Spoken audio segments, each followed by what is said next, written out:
Pessoal, mantendo então nosso estudo em metabolismo, dessa vez eu converso com você sobre o etanol. Faz parte aí da dieta dos humanos aí faz bastante tempo, em várias culturas. O metabolismo do etanol se dá preferencialmente no fígado. Ele tem o maior número de enzimas que vão lidar com o etanol que aparece da dieta, transformando ele em outra molécula. É isso que eu vou mostrar em detalhes, então. O etanol apresenta também uma ação central, agindo como um depressor no sistema nervoso. É um indutor de diurese, porque ele inibe a liberação de um hormônio que é antidiurético. Então, se inibe aquele hormônio que é antidiurético, aumenta a diurese, o que pode favorecer a desidratação. Então, aumenta aí a formação de urina e, obviamente, a eliminação dela e, com isso, a água. Se fala até que isso é parte da explicação da ressaca. Não é a única, como vai ser visto aqui, aparece uma outra molécula aqui junto da desidratação, claro que agrava o quadro todo. O consumo de etanol tem vários efeitos, vai depender muito do momento metabólico. Se a pessoa ingere a bebida em jejum, tem um grupo de efeitos. Se ingere em estado alimentado e dependendo da dieta, aí se tem um outro grupo de efeitos. Eu foco nesse vídeo mais no jejum, porque é onde se mais tem aí relatos, né, inclusive de internações, emergências, devido aos riscos de ingerir etanol em jejum. E aí vai também do hábito da pessoa, né? Depende do quanto que consome, quantas vezes ao longo do dia ou da semana, né? Então, os efeitos metabólicos incluem principalmente hipoglicemia, hiperlipidemia e cetoacidose. Eu vou mostrar como que isso ocorre.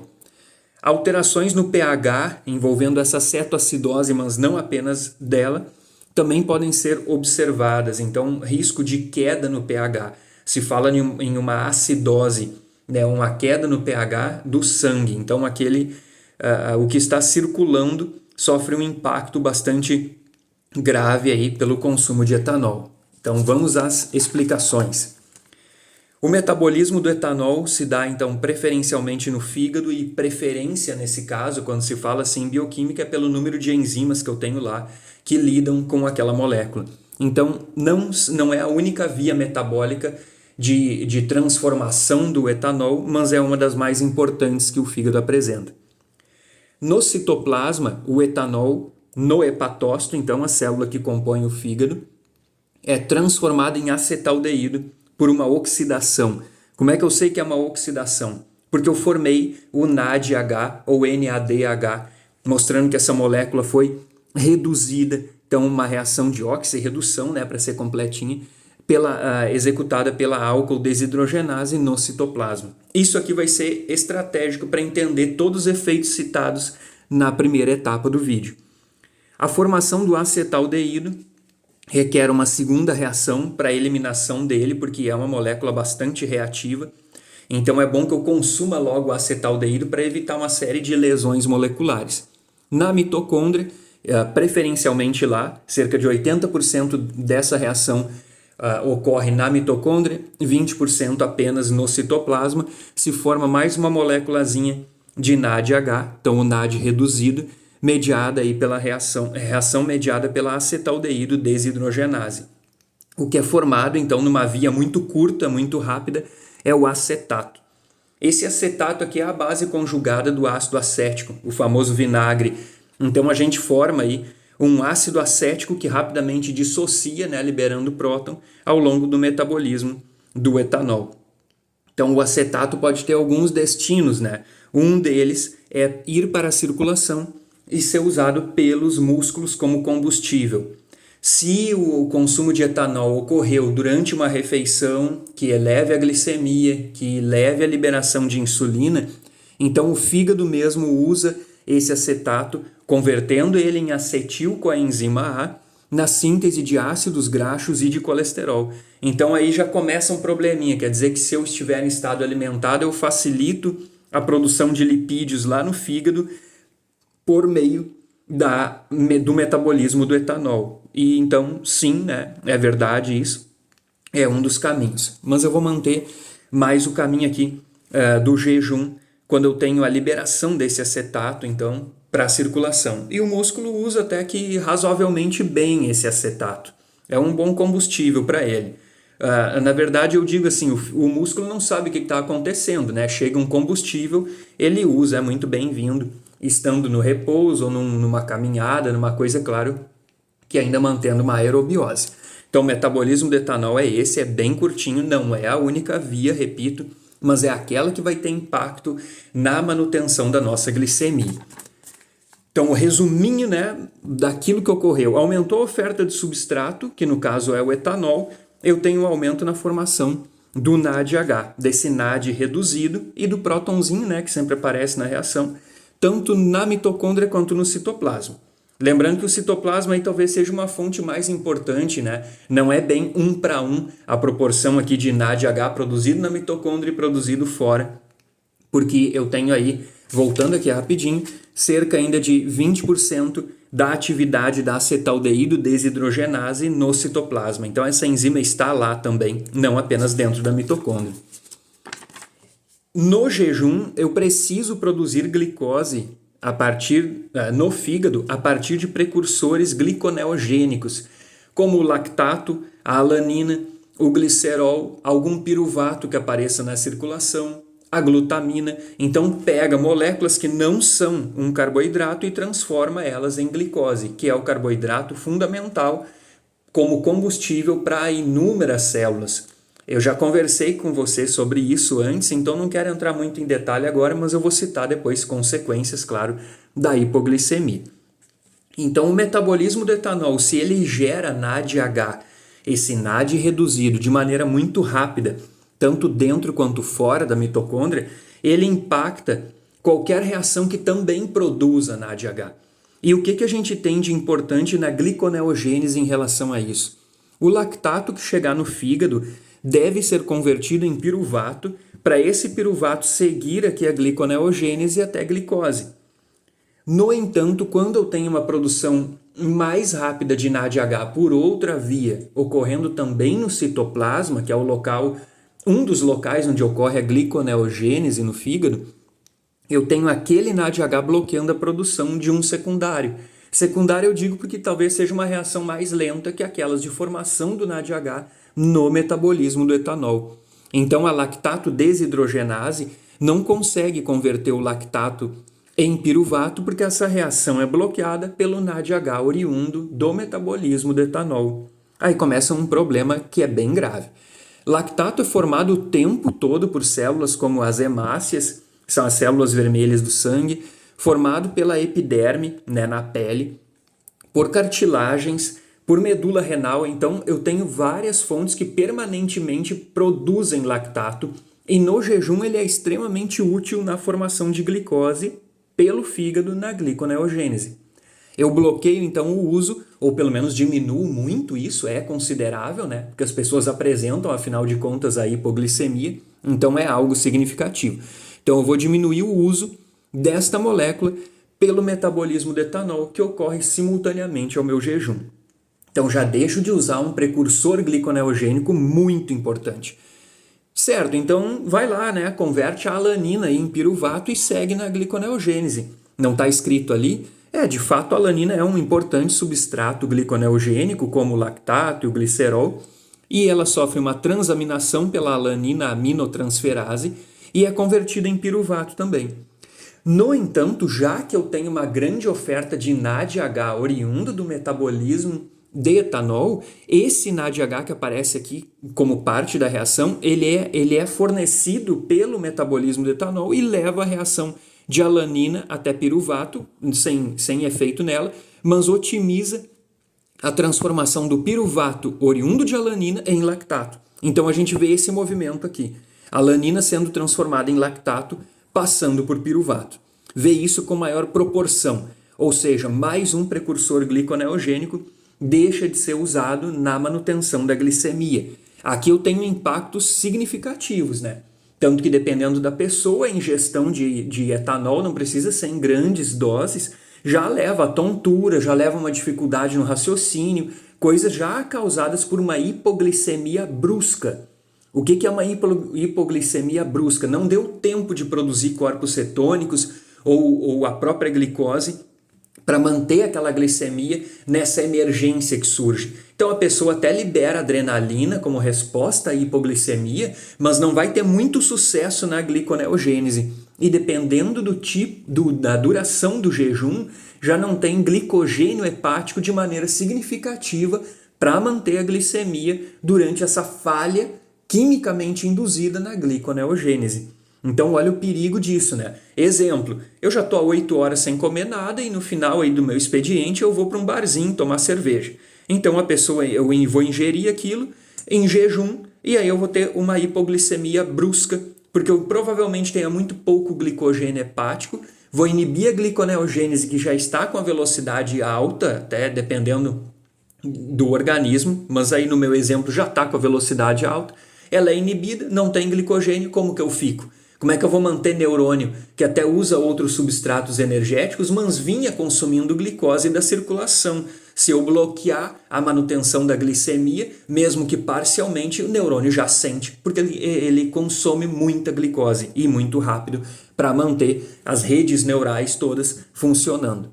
Então isso é para falar de maneira bem simplificada, tá? Então a alanina vai ir aqui preferencialmente a lactato.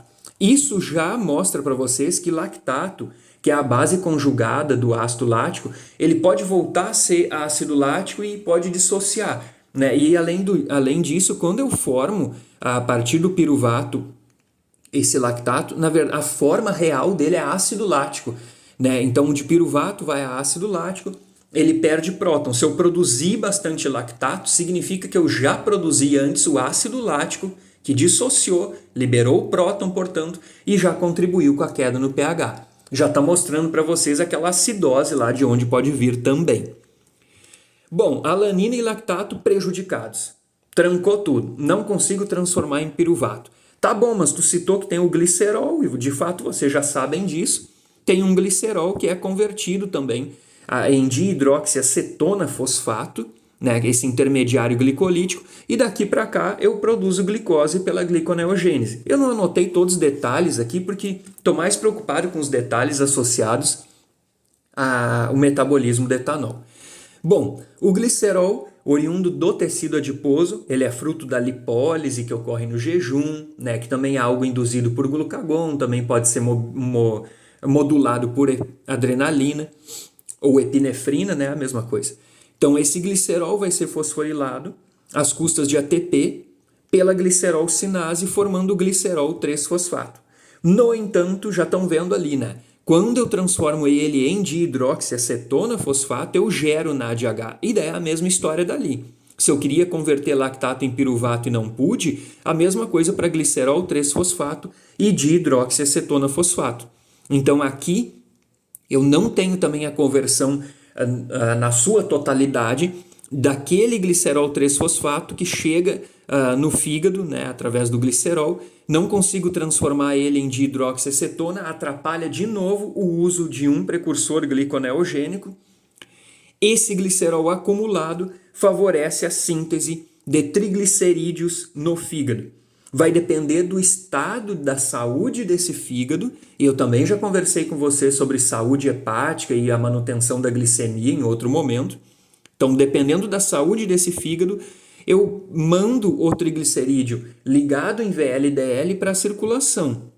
E aí eu tenho uma hipertrigliceridemia ou uma hiperlipidemia, né, que é um termo mais geral que já envolve até colesterol e triglicerídeos, então não apenas triglicerídeos. Então, posso ter um aumento de lipídios circulantes, portanto, no sangue, para ser bem óbvio. Ou, dependendo do estado desse fígado, eu tenho uma falha em exportar o VLDL, eu acumulo o VLDL, o triglicerídeo, e chego em um fígado graxo, ou esteatose hepática. Então, aqui tenho pelo menos 2 caminhos. Óbvio que isso vai acontecer um pouco de um e um pouco do outro em fígados até saudáveis. Pode ser que se acumule algum triglicerídeo no fígado, mesmo de quem é saudável, é isso que eu quero dizer. Então, voltando aqui, que essa é uma parte muito importante, em uma tacada só, o metabolismo do etanol atrapalhou a conversão de 3 precursores gliconeogênicos em glicose. Então aqui já explica a hipoglicemia, na verdade. Né? Eu não consigo manter a glicemia se 3 dos meus principais precursores gliconeogênicos não podem ser usados. E se eles acumulam, eles trazem consequências, como aumento na síntese de triglicerídeo e uma acidose lática, né? Pela formação do ácido lático que dissocia e vai diminuir o pH na circulação. Mais um problema. Esse problema ele começa de maneira disfarçada. Dentro da mitocôndria, a gente sabe que o fígado gera acetilcoenzima A partir da beta-oxidação de ácidos graxos no jejum. É disso que ele se alimenta também durante aquele momento. A partir de aminoácidos, eu formo moléculas que ou já são o oxaloacetato ou chegam nele. Aí eu combino as duas e formo o citrato no ciclo de Krebs, que ocorre, obviamente, na mitocôndria do fígado, auxiliando ele a se manter energeticamente nesse estado metabólico delicado. Essa reação de malato a oxaloacetato, ela é bloqueada pelo NADH mitocondrial originada aí do metabolismo do etanol e é estimulado o reverso dela, porque ela é uma reação reversível. Então, o NADH oriundo do metabolismo do etanol estimula a produção do malato. Meio que, falando de maneira bem simplificada, dá uma trancadinha aqui no ciclo de Krebs. Ele vai ficar um pouco mais lento com favorecimento da formação do malato. Esse malato vem para o citoplasma. Diferentemente do oxaloacetato, ele consegue cruzar a membrana mitocondrial e no citoplasma ele é muito útil na gliconeogênese. De fato, isso que o etanol está estimulando aqui já seria estimulado fisiologicamente pelo metabolismo hepático. No entanto, o etanol aumenta a produção do NADH dentro e fora da mitocôndria. Por isso teve até um momento especial para lembrar disso aqui no vídeo. Esse malato deixa de ser convertido a oxaloacetato por causa do NADH oriundo do metabolismo do etanol, que aparece no citoplasma, bloqueando tudo aquilo que a gente já viu e mais essa reação da malato desidrogenase. Né, eu tenho uma forma mitocondrial e outra citoplasmática.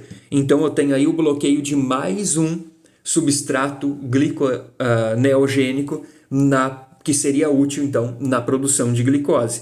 Então isso aqui tudo vai diminuir, muito menos do malato vai chegar até a glicose. Outra coisa, se o oxaloacetato foi preferencialmente transformado em malato e ele saiu, significa que eu tenho menos oxaloacetato. Tendo menos oxaloacetato, menos dele, obviamente, condensa-se com acetilcoenzima A. Esse acetilcoenzima A no jejum, dependendo da duração do jejum e do tipo de hormônio circulante, tem preferência para a formação de corpos cetônicos. Corpos cetônicos que vão gerar cetoacidose se formados muito mais rápido que o seu consumo. Neurônio até vai estar precisando de corpos cetônicos quando eu tenho uma hipoglicemia. E de fato vão captar. Mas corpos cetônicos não são preferidos dos músculos, que até gostam mais do acetato oriundo do metabolismo do etanol do que dos corpos cetônicos. Isso pela quantidade de enzimas que tem lá, a velocidade delas, a chegar logo numa plenitude energética momentânea e tal, vai dizer que esse combustível não é tão legal para o músculo quanto o acetato, ou seja, eles se acumulam e eles têm o que eu chamo de caráter ácido, né? Eles dissociam, também liberam prótons na circulação, contribuindo com a queda no pH. Então, mandar embora carbonos do oxaloacetato na forma de malato é um problema para a mitocôndria hepática, porque agora sobra matéria-prima para fazer corpos cetônicos. E lá fora o malato é inútil. Né? Muito menos dele vai ser usado na síntese de glicose. Então, o efeito que se tem é uma diminuição na disponibilidade de moléculas úteis à gliconeogênese. Quais são? O lactato, o glicerol, a alanina e aquele malato intramitocondrial que acaba saindo. Isso aumenta o risco de hipoglicemia, certamente, e pode comprometer a função nervosa. Poxa, o álcool já é um depressor do sistema nervoso central. É como se ele lentificasse o fluxo em redes neurais, o fluxo de informação. Então, por isso que não se dirige depois de ingerir bebida alcoólica, porque o nosso reflexo fica diminuído. A gente já não controla bem movimentos, não se equilibra bem, então uma série de problemas. Algum risco de hemólise também, dependendo da gravidade dessa hipoglicemia, porque as hemácias vão perder aí o seu único substrato energético no jejum. Já no estado alimentado mesmo, a glicose é quase que a única molécula que a hemácia, que são as células vermelhas do sangue, podem consumir para produzir ATP. Se eu tiver uma hipoglicemia que é duradoura ou que chega num nível muito baixo e muito rápido, então eu posso sim ter hemólise. E a hemoglobina liberada de dentro da hemácia é um problemão, é uma molécula muito reativa e causa facilmente aí dano em membranas biológicas ao seu redor. Então é um efeito em cascata. Fora que o transporte de gases, né, até a manutenção do pH, a hemoglobina tem papel nisso. Vocês vão ver uma série de efeitos aí de bola de neve, né? Só aumenta e aquilo não termina nunca. Risco de lesões diversas que eu coloquei aqui, nem sempre detectáveis. Isso aqui pode ser uma lesão na epiderme, que consome muita glicose o tempo todo, em alimentado, em jejum. De lesões em cartilagens, inflamações que começam, coisas que ainda não são detectáveis, não vai ter um exame para ver aquilo ali, não aparece nada que tu enxergue e possa dizer que tem um problema. Então essas lesões, pele, cartilagem, medula renal, isso vem com o tempo. Só que depois que sentir, dependendo, não tem mais volta. Vai ser muito isso, assim. É como a cirrose, né? Que eu até anoto aqui em um determinado momento, que o fígado se regenera até que comece uma cirrose. Então não tem volta, às vezes, aquela lesão acumulada. Falando em lesão, uma molécula que surge bem no meio do caminho do metabolismo do etanol é o acetaldeído. Esse acetaldeído, obviamente, como o nome diz, é um aldeído, já é bastante reativo por natureza, é um causador aí de danos moleculares em lipídios e proteínas. Também induz disfunção mitocondrial, aquela organela que eu já comentei no vídeo e é responsável por mais de 90% da produção de ATP nas nossas células, ausente apenas em hemácias e algumas células do cristalino, dos olhos, porque atrapalha na visão e tal, depende da idade daquelas células também. Quando eu tenho uma disfunção mitocondrial, não é só queda na produção de ATP, é também aumento na produção de espécies reativas pela organela, que já produz isso normalmente, mas sem causar grandes lesões, porque a gente tem como se defender. Agora, quando a mitocôndria é intoxicada, eu me sobreponho à defesa e o dano aparece. Então, podem surgir daí o estresse oxidativo e o estresse nitrosativo. Né? Vai depender de qual espécie reativa eu produzir mais, do tipo de dano que eu tenho.